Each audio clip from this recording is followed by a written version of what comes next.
The psychology of emotional detachment, when you feel too numb to care. Have you ever looked at something you should care about, your relationship falling apart, a dream you once had fading away, or even a tragedy in the news, and realized you just don't feel anything? You don't cry, you don't react, you just stare blank. And maybe that's the scariest part, not the pain itself, but the absence of it. That quiet numbness that makes you wonder, have I become heartless? Or is this my way of surviving? You're not cold, you're emotionally detached, and there's a reason for it. Today, we'll go deep into the psychology of emotional detachment. Why it happens, how it silently shapes your behavior, and how to regain emotional balance without losing your strength. What emotional detachment really means. When people hear the term emotional detachment, they imagine apathy, as if you simply don't care. But that's not what's really happening. Emotional detachment is your brain's self-defense mechanism. It's how your mind protects you when feelings become too heavy to bear. It's your subconscious saying, I can't afford to break down, not right now. It's not a conscious choice, it's not a character flaw, it's a survival response. Psychologists describe it as a protective disconnection between emotion and awareness. You still have feelings, they're just buried under layers of defense. Think of it like emotional anesthesia. You can't feel the pain because your brain has numbed you for your own safety. Sometimes this detachment is temporary, like after a breakup or a loss when you go into autopilot, but for others, it becomes a lifestyle, a way of navigating the world without ever letting feelings get too close. And that's when detachment turns from protection into prison. The two faces of detachment. There are two main types of emotional detachment, intentional detachment and defensive detachment. The first kind, intentional detachment, is healthy. It's about control. You consciously choose when and where to invest your emotions. You learn to stay calm in chaos. You walk away from drama instead of drowning in it. You know when to detach, not because you don't care, but because you've learned to care wisely. This kind of detachment helps people in high-stress environments, doctors, soldiers, therapists, stay composed under emotional storms. It's maturity, it's emotional regulation. The second kind, defensive detachment, is different. It's built from pain. It's not a choice, it's a reaction. It's your subconscious saying, every time I care, I get hurt. So it stops you from feeling altogether. Maybe you were betrayed by someone you trusted. Maybe you grew up in a home where expressing emotions was unsafe. Or maybe life disappointed you so many times that your brain simply decided, let's stop caring before it hurts again. And the scary part? After a while, you start mistaking numbness for peace. Because no feeling at all feels safer than feeling pain. Childhood roots of emotional detachment. Emotional detachment doesn't appear out of nowhere. It's often born in childhood, through repeated emotional neglect or inconsistency. A child learns to regulate emotions through caregivers. When parents respond with empathy, the child's brain learns, my emotions are safe. But when parents ignore, dismiss, or ridicule feelings, the child learns, emotions are dangerous. Maybe you cried and were told to stop overreacting, or you tried to express hurt and were met with silence. Or worse, with anger. That child grows into an adult who suppresses feelings before others can reject them. They develop something psychologists call emotional avoidance. They're not emotionless, they're emotionally unacknowledged. This is why some of the calmest people you know carry the deepest emotional scars. They learned early that control equals safety, and so they mastered it at the cost of connection.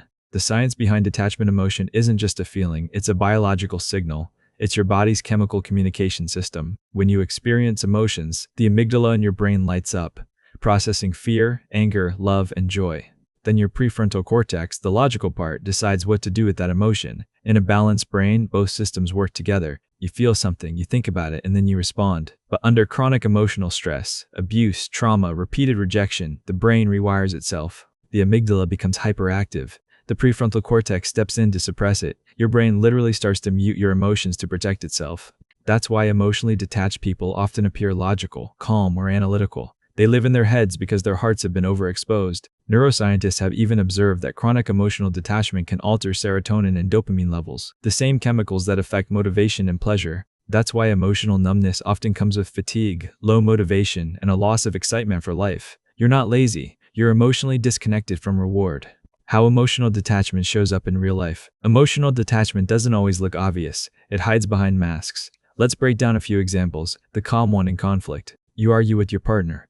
They shout, cry, or get frustrated, but you stay quiet, logical, composed. They call you emotionless. In truth, you're not calm, you're shut down. Your body has flipped into emotional protection mode. The independent one. You take pride in being self-sufficient, you don't need anyone, you solve everything alone. But deep down, that independence might be isolation. A subconscious refusal to rely on others because trust once led to disappointment. The overthinker. Overthinking is a form of emotional detachment. You replace feeling with analyzing. You dissect your emotions instead of experiencing them, because it's easier to intellectualize pain than to sit in it.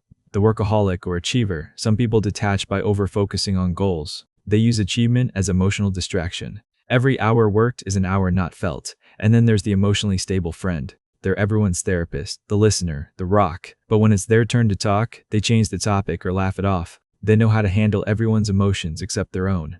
That's emotional detachment disguised as functionality. The paradox of numbness. Here's the paradox. Emotional detachment feels safe, but it's quietly destructive. You think you're protecting yourself from pain, but you're also protecting yourself from joy, because the emotional system doesn't discriminate. When you block sadness, you also block happiness. When you mute pain, you also mute passion. Soon, you stop feeling alive. That's why people often describe emotional detachment as living behind glass. You see life happening, you just don't feel part of it. And this numbness spreads to relationships, ambitions, even self-worth. You start existing instead of living. But psychology reveals something powerful. You don't need to destroy your emotional walls. You just need to learn how to open the gate, how to heal and reconnect. Let's talk about how to safely reverse emotional detachment. It's not about becoming overly emotional again. It's about restoring balance. Step 1. Awareness. Healing starts with recognition. Instead of judging yourself for not feeling, say, I'm noticing emotional shutdown. That awareness alone reactivates self-compassion. Step 2. Name what you feel. Psychologists call this affect labeling. When you name your emotion, like I'm anxious, I'm disappointed, or I'm lonely, you actually calm the amygdala and re-engage emotional circuits. Even if you're unsure, guess. The act of naming helps your brain reconnect to feeling. Step 3. Safe emotional exposure. Expose yourself to small doses of emotion. Listen to music that once moved you.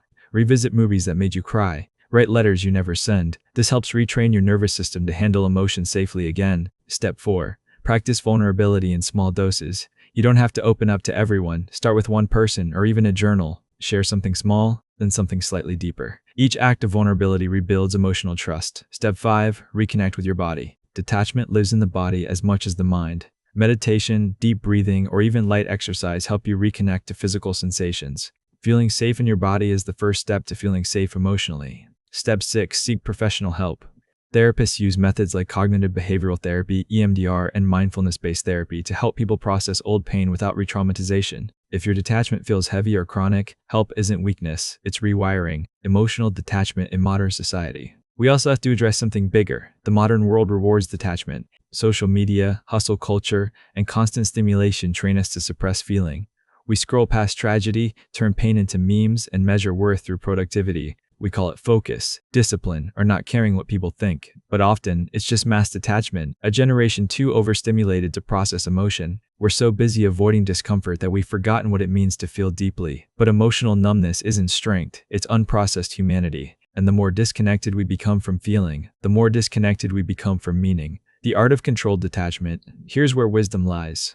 You don't need to feel everything. You just need to feel honestly. Controlled detachment means you choose when to care. You choose when to let go. You stay compassionate but grounded. You engage but you don't drown. That's the balance between feeling everything and feeling nothing. It's what philosophers call emotional equanimity, not coldness, but clarity. If you've been feeling emotionally detached, don't see it as a flaw. See it as a message. Your mind isn't broken. It's protecting you from wounds that haven't healed. The goal isn't to tear your walls down. It's to open the door, one emotion at a time. Because feeling deeply isn't a weakness. It's the most courageous thing you can do in a numb world. Detach when necessary, but never forget to return to yourself.